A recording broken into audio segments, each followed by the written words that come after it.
우리는 새로운 피조물이죠.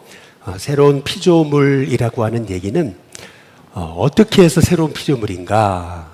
새로운 피조물이 됐다라고 하는 것은 실은 성령의 이끌림을 받아 살아간다라고 하는 뜻입니다. 전에는 다 내 뜻대로, 내 마음대로, 내 기분대로, 감정대로, 내 상황대로 다 내가 중심이었습니다. 그런데 새로운 피조물이 됐다라고 하는 말씀의 핵심은 뭐냐 하면 내가 이제는 성령께 철저히 내 삶을 이끌려 인도받는다라고 하는 그러한 의미가 있는 것이죠. 우리 단기 선교팀이 지난주 은혜 가운데 선교를 잘 다녀왔거든요. 지난주 이번 수요일 말고 그 전 수요일 날 우리 김동호 목사님이 그런 얘기를 하더라고요.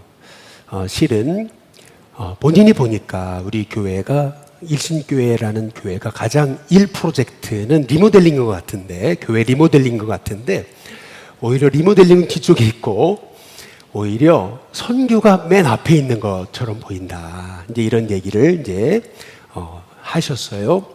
맞죠. 우리가 선교에 더 힘쓰고 애썼어요. 근데 그 이유는 뭐냐 하면은 우리 일신교회가 우리 여기 회원동만이 아니라 한국 땅을 넘어 세계열방 가운데 복의 통로가 되기를 원하기 때문에 그런 거죠. 여러분, 그게 새로운 피조물입니다. 새로운 피조물.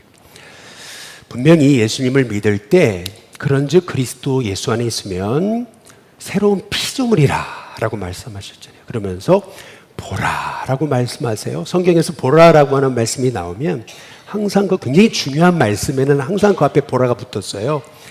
보라, 새 것이 되었다, 이렇게 말씀하고 있거든요. 그러니까 새로운 피조물 정도가 아니고 완전 새 거다, 새 사람이다, 이렇게 우리에게 말씀하고 계세요. 잠시 여러분이 새 것, 새로운 피조물이 어떤 의미인지 여러분이 생각해 보면 이게 얼마나 귀한 말씀인지 알게 돼요. 우리가 땀을 흘려요. 그러면은 목욕탕에 들어가서 목욕하잖아요. 뽀송뽀송해지죠. 아니, 사람이 물에 들어가서 목욕하고 나와도 몸이 새 것이 되는 느낌이거든요. 하물며 우리가 예수의 피로 우리가 그분의 피 뿌리심을 받아서 완전 새로운 피조물이 됐잖아요. 새 것이 됐잖아요. 그렇다고 한다면은 우리가 얼마나 하나님의 복을 받은 사람이고 하나님이 우리를 통해서 하실 일이 얼마나 놀라운 것인가, 여러분 꼭 깨달으시기를 주님의 이름으로 축복합니다. 그래서 새로운 피조물이란 뭐냐 하면 먼저 신분이 바뀐 거죠. 영접하는 자, 곧 그 이름을 믿는 자들에게는 하나님의 자녀가 되는 권세를 주셨다 그랬잖아요. 그전에는 죄의 종이고, 그리고 우리는 그 사탄에게 매여가지고 그래서 죄의 종로로 타던 사람들이잖아요. 그런데 우리가 예수님을 영접함으로 우리가 하나님의 자녀가 됐다. 신분이 바뀐 거잖아요. 그래서 이 신분은 내가 어떻게 해보려고 해서 내가 신분을 바꾼 게 아니고 하나님께로부터 난 거라고 말씀을 하고 계시잖아요. 그러니까 완전히 우리는 하늘에 속한 사람으로 신분이 완전 바뀐 사람인 거죠. 우리가 과거로 돌아갈래야 돌아갈 수 없는 하나님의 자녀가 된 사람인 거예요. 그런데 실은 신분이 바뀌었는데 사실은 우리가 생각도 바뀌어야 되는 거거든요. 생각도. 거지 아이를 왕이 불쌍히 여겨서 자기 왕자로 삼았어요. 신분이 바뀌었잖아요. 그런데 이 아이는요, 늘 다리 밑에 가가지고 그냥 흡아먹고 노는 거예요. 여러분, 신분은 바뀌었어요. 그런데 뭐가 안 바뀌었어요? 생각이 안 바뀐 거예요. 생각이 안 바뀌었잖아요. 그러니까 하나님의 복을 못 누리는 거죠. 맨날 흡아먹고만 사는 거예요. 엄청난 신분을 갖고도, 왕의 자녀가 됐는데도. 여러분, 그래서 골로새서에 보면 3장 10절에 이렇게 얘기하는 거예요. 새 사람을 입었다. 이 새 사람이라는 의미는 신분의 변화뿐만 아니라 자기를 창조하신 이의 형상을 따라 이 지식, 생각에까지 새롭게 하심을 입은 자다라고 그렇게 말씀하고 있는 거죠. 그러니까 새로운 피조물이란 뭐냐면 실은 신분의 변화, 그리고 사고의 변화, 생각의 변화, 가치관의 변화, 이 두 가지가 함께 가야 된다라고 하는 말씀이죠. 그래서 지식에까지 새롭게 함을 입었다라고 하는 말의 의미는 뭐냐 하면은 갈라디아서 2장 20절 말씀처럼 내가 그리스도와 함께 십자가에 못 박힌 거예요. 그리고 이제는 내가 사는 것이 아니고 내 안에 그리스도께서 사시는 거거든요.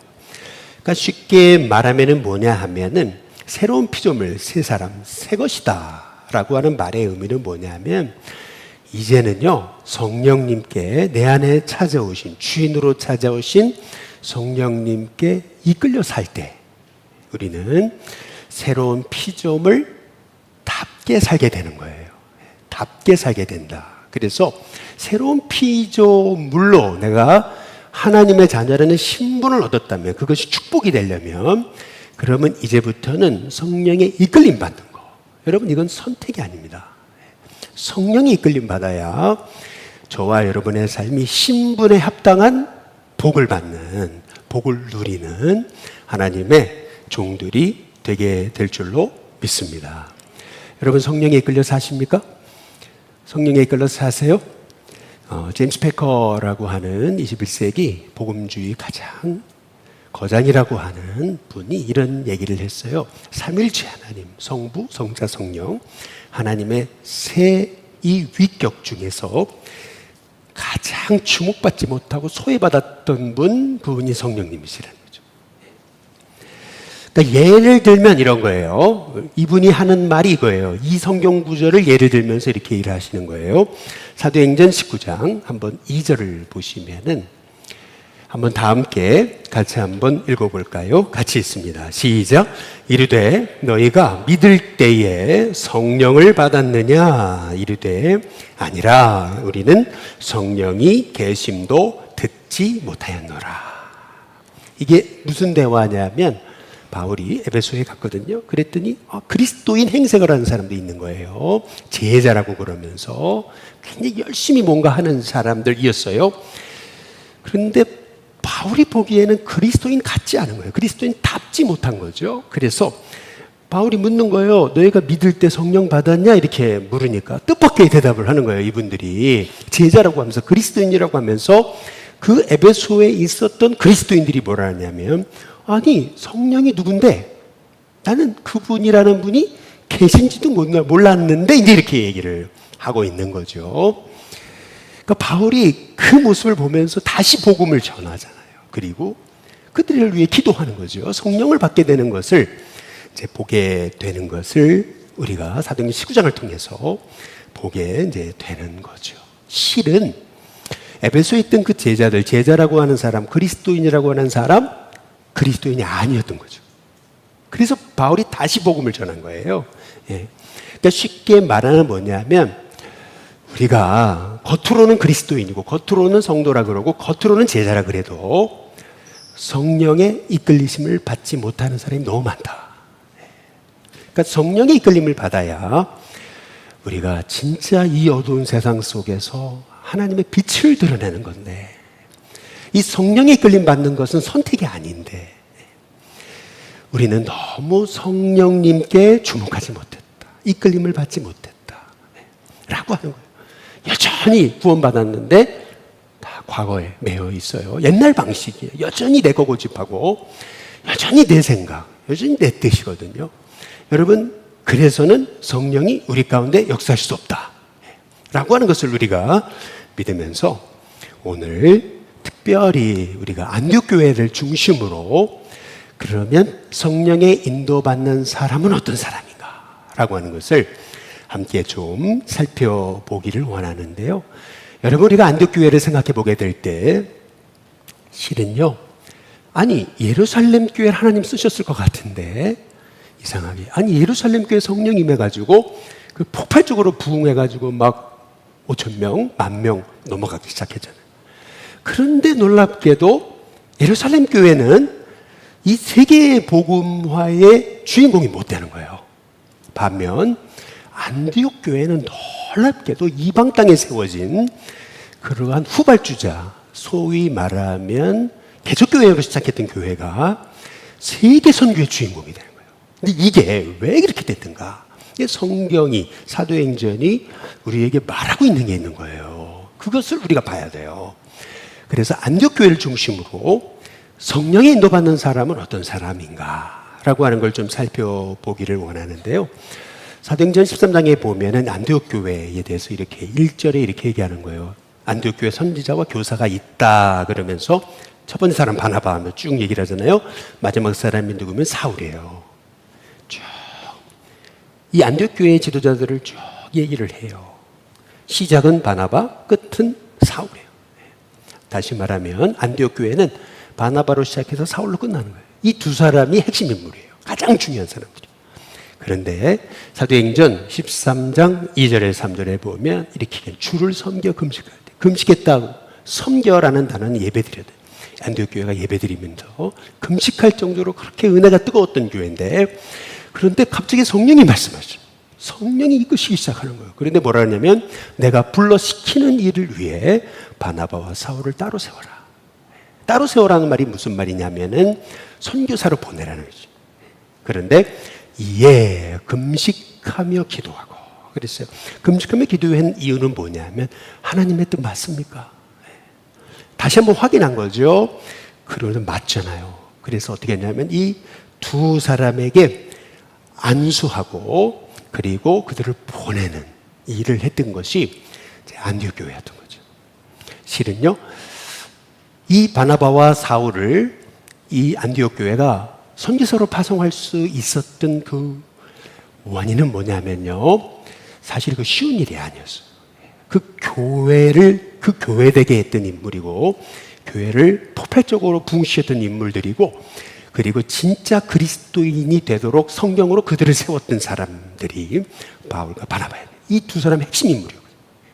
그런데 이 핵심 인물을 선교사로 보내라는 거죠. 여러분, 이것이 의미하고 있는 것은 뭐냐면요, 성령의 이끌림 받는 사람은 어떤 사람이냐면은, 성령의 이끌림을 받는 사람은 자리에 연연하지 않습니다. 기득권에 연연하지 않습니다. 성령의 이끌림을 받는 사람은 헛된 권위에 연연하지 않습니다. 성령의 이끌림 받는 사람은 어떤 그 사람 없으면 안 돼, 그렇지 않습니다. 성령의 이끌림을 받는 사람은요, 자기 생각보다, 어떤 교회의 기득권보다 하나님의 뜻이 우선입니다. 하나님의 말씀이 우선인 거예요. 그래서 그 말씀에 순종하는 교회, 말씀의 이끌림을 받는 교회, 여러분, 그게 성령의 이끌림을 받는 사람인 거예요. 누가 뭐라고 그래도 나는 열심히 있으니까 오로지 자기 뜻만 옳다고 하는 것은, 그것은 성령의 이끌림 받는 게 아니에요. 성령이 이끌림 받는다는 것은 뭐냐 하면은 성령이 말씀하시잖아요. 그랬을 때 성령님이 하시는 말씀이라면 제가 순종하겠습니다. 그래서 안디옥 교회는 바나바와 바울조차도 선교사로 파송하거든요. 그렇다면 여러분께 묻겠습니다. 여러분은 성령의 이끌림 받는 분이 맞습니까? 여러분, 이 바울과 바나바가 1차 선교여행을 떠나거든요. 그런데 딱 나가보니까 여러분, 이 교회에서 있을 때랑 선교 현장에 있을 때랑 이게 사람이 달라요. 사실은요. 딱 선교 현장에 나가보니까 이게 생각지 못한 막 어려움들이 막 터지잖아요. 그랬을 때 바울이라는 인물의 영적 탁월성이 막 드러나는 거예요. 바울이라는 사람의 영적 탁월성 말이에요. 바나바가 몰랐거든요. 근데 바울을 보니까 이게 엄청나게 탁월한 거예요. 딱 바나바는요, 그때 어떻게 하냐면 내가 리더야. 내가 리더거든. 이 내가 이렇게 하지 않았어요. 어떻게 하냐면 사도행전 13장, 14장을 여러분이 잘 읽어보시면 바나바는 뒤로 빠지잖아요. 딱 빠지고, 그리고 누구를 앞세우냐면은 바울을 딱 앞세워요. 그러기 시작하면서 이 바울과 바나바, 안디옥교회가 파송한 이 선교팀은 엄청난 폭발적인 성령의 역사를 체험하게 되는 거죠. 그러면서 안디옥교회가 세계 선교의 주인공이 되기 시작합니다. 여러분, 저와 여러분이 정말 성령님께 이끌림을 받으려면은 성령님의 말씀이 우선이 되시기를 주님의 이름으로 축복합니다. 성령님이 나를 이끌어 달라고, 그렇게 끊임없이 여러분 기도하는 사람이 새로운 피조물인 줄로 믿습니다. 두 번째로 이 안디옥 교회에서 이제 바울이 파송을 받잖아요. 그런데 이 바울의 모습 속에서 성령의 이끌림을 받는 사람 이런 사람이구나. 우리가 너무나 중요한 것을 사도행전을 통해서 이제 깨닫게 되는 거예요. 사도행전 16장 한번 6절에서 7절에 보면 성령이 아시아에서 말씀을 전하지 못하게 하시는 거예요. 그래서 그들이 부르기아 갈라디아 땅으로 가봐요. 근데 복음의 문이 막혀요. 7절에 무시아 앞에도 이르렀어요. 그래서 비두니아로 가고자 애썼어요. 그런데 예수의 영 성령이 허락하지 않으시고. 다시 말하면은요, 지금 오늘 성경이 말하고 있는 것은 뭐냐 하면 바울이 다른 일 하려고 그러는 것도 아니고 주님의 일을 하려고 그러는 건데 주님은 계속 막으시는 거예요. 일이 안 되게 하시는 거예요. 아니 하나님, 내가 하나님 기뻐하시는 일을 하려고 하는데 왜 일이 안 열리는 겁니까? 우리는 그렇죠. 에이 그냥 안 해버린다고 이제 그러잖아요. 아니면은 뭐 엄마하고 탓하고 정죄하고 포기하든지 뭐 그런 거 아니겠어요? 그런데 놀랍게도 우리가 그 다음 성경을 잘 아시지만 바울은 길이 안 보이는데, 길이 안 보이거든요 지금. 근데 길이 안 보이는데 기가 막힌 성령 인도를 받습니다. 기가 막힌 성령 인도. 그러니까 다시 말하면 우리가 왜 성령의 이끌림을 받아야 되는 거냐면 인생을 살다 보면 길이 안 보일 때가 있습니다. 사방이 막힐 때가 있습니다. 그런데 새로운 피조물이잖아요. 그렇다면 우리는 어떻게 사는 거예요? 옛날에는 내 방식으로 살았어요. 근데 아니에요. 새로운 피조물이란 뭐냐 하면 이제는 성령이 이끄신 대로 살아가는 거예요. 그러니까 성령의 이끌림을 받는 사람은 어떤 사람이냐 하면은 보니까 길이 안 보여요. 다 막혔어요. 그런데도 그 다 막힌 상황에도 성령이 그를 가장 가게 하시는 대로 인도함을 받는 거예요. 그게 뭐냐 하면은 바울이 가게 된 곳이 빌립보인 거죠. 우리가 이거를 성경이니까 그냥 당연하게 여기는데 이게 쉽지 않은 선택이었던 거예요. 그 원점에서 다시 시작한 거예요. 바울이요. 왜냐하면은 이런 겁니다. 먼저 첫 번째는 우리가 사도행전 16장을 통해서 보잖아요. 초반절에 보면은 여기도 갔다 저기도 갔다 여기도 갔다 저기도 아시아로 가려는데 계속 길이 막히거든요. 그런데 한번 잘 생각해 보세요. 아시아로 복음을 전하기 위해서 터키 땅 저쪽 반대편으로 계속 가는데 계속 길이 막히잖아요. 그러면은 여러분 잘 생각해 보세요. 바울의 계획이 아시아에 있었다는 거예요. 그러니까 이렇게도 하고 저렇게도 하리라 해가지고 수많은 계획이 있었을 거 아니겠어요. 디모데를 선택해가지고 이제 선교팀을 나갔는데 그래서 막 이렇게 할 거다 막 계획도 짜고 막 해가지고 갔는데 안 되거든요. 문이 다 막히거든요. 이거 어찌 된 일이지? 여러분 한번 잘 생각해 보세요. 계획은 이쪽에 있었는데 이 계획대로 안 돼요. 다 문이 막혀버리는 거예요. 그러니까 우리 인생에도 계획대로 다 했어요. 그런데 갑자기 하나님이 딴 일을 시키시는 거예요. 여러분 생각해보세요. 다 원점에서 시작해야 되는 거예요. 지금 바울이 빌립보로 갔다는 걸 당연하게 보시면 안 되는 거예요. 두 번째는 뭐냐면 이게 왜 어려운 선택이었는 거냐면은 사도행전 20장 한번 6절 한번 보세요. 6절에 보면 이렇게 얘기해요. 우리는 무교절 후에 빌립보에서 어떻게 해요? 배로 떠나 며칠 만에요? 5일 만에 어디에 도착합니까? 들어와 있는 그들에게 가서라고 얘기하잖아요. 그러니까 다시 말하면은 실은 바울의 생각 속에 선교지가 이게 빌립보로 가리라고는 상상도 못했던 이유는 뭐냐 하면은 지금 아시아 쪽에 이 대륙에는요, 터키 대륙에는 얼마든지 쉽게 갈 수 있어요. 걸어가면 돼요. 근데 갑작스럽게 성령님이 자기를 인도하시는데 백길로 당시 항해술로 로마 항해술로 5일을 가야 도착할 수 있는 빌립보로 간다. 여러분 이거는요 굉장히 바울에게는 뜻밖의 인도하심이었던 거예요. 뜻밖의 인도하심이었다. 이게 두 번째고요. 그리고 세 번째, 왜 빌립보로 가는 게 어려웠던 거냐면은 이거예요. 사도행전 16장 한번 13절에 보면 같이 한번 읽어볼까요? 같이 읽습니다. 시작. 안식일에 우리가 기도할 곳이 있을까 하여 문 밖 강가에 나가 거기에 앉아서 모인 여자들에게 말하는데, 그러니까 바울이 그동안 바울의 선교를 잘 보시면은 바울은 항상 회당에 가서 복음을 전했습니다. 항상 바울은 빼놓지 않고 회당을 먼저 갔습니다. 안식일이 되면 항상 회당에 가서 복음을 전하잖아요.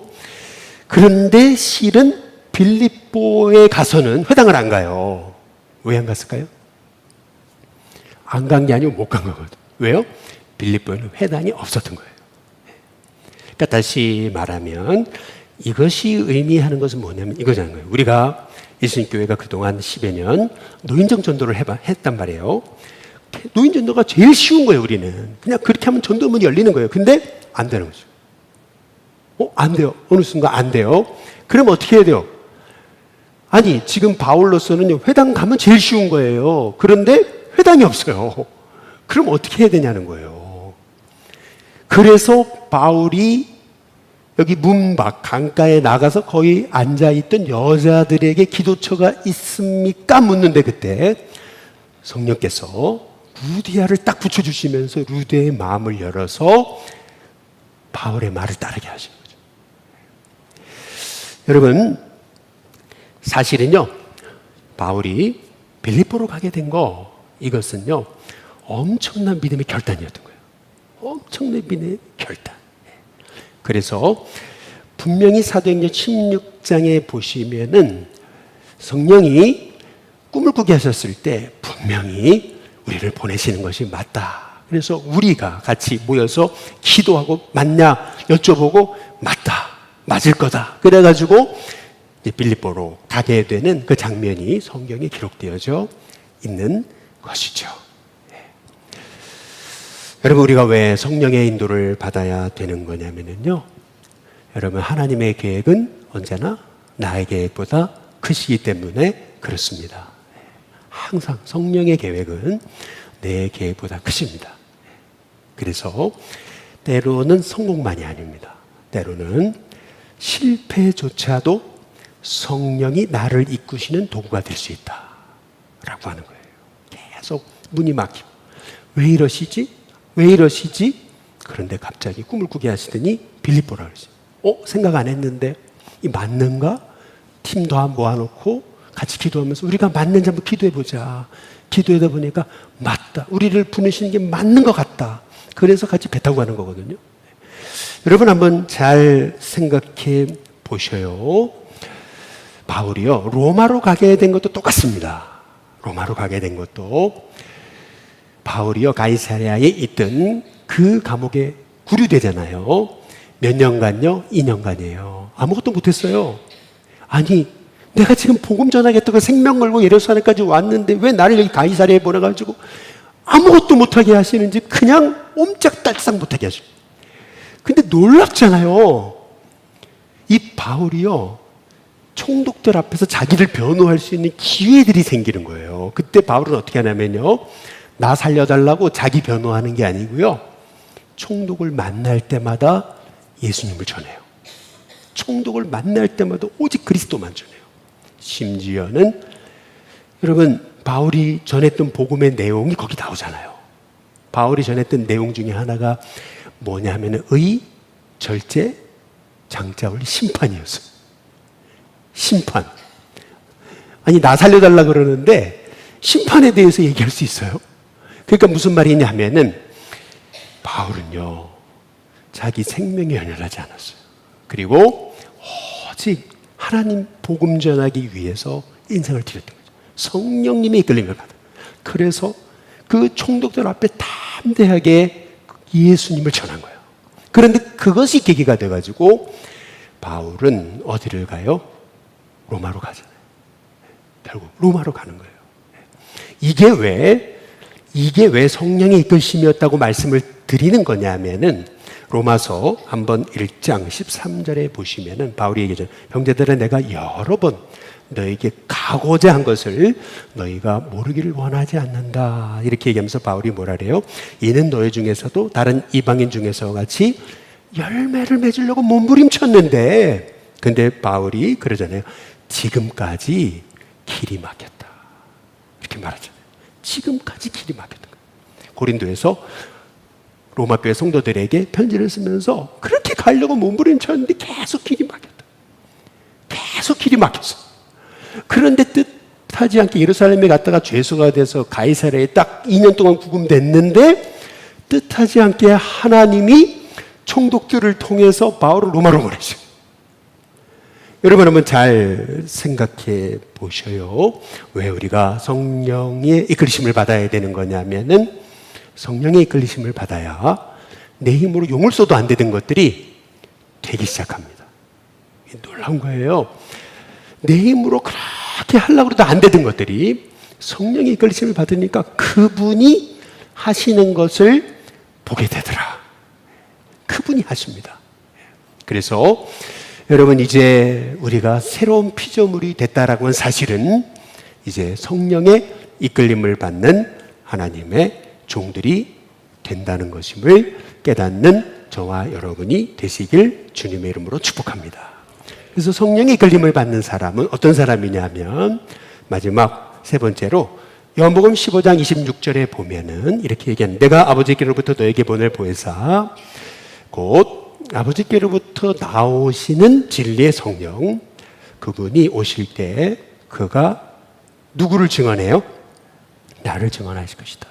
그러니까 성령님이 하시는 일의 가장 첫 번째 그 일은 뭐냐 하면 예수님을 드러내는 거예요. 예수님을 끊임없이 우리에게 알게 하시고 그러니까 다시 말하면 성령의 이끌림 받는 사람은 사람 환경 문제 주목하는 게 아니고 예수님을 주목하는 거예요. 끊임없이 예수님을 바라보는 거예요. 예수님께 소망을 두고 예수님을 의지하면서 예수님 바라보는 사람 여러분 그 사람이 성령의 이끌림을 받는 사람인 줄로 믿습니다.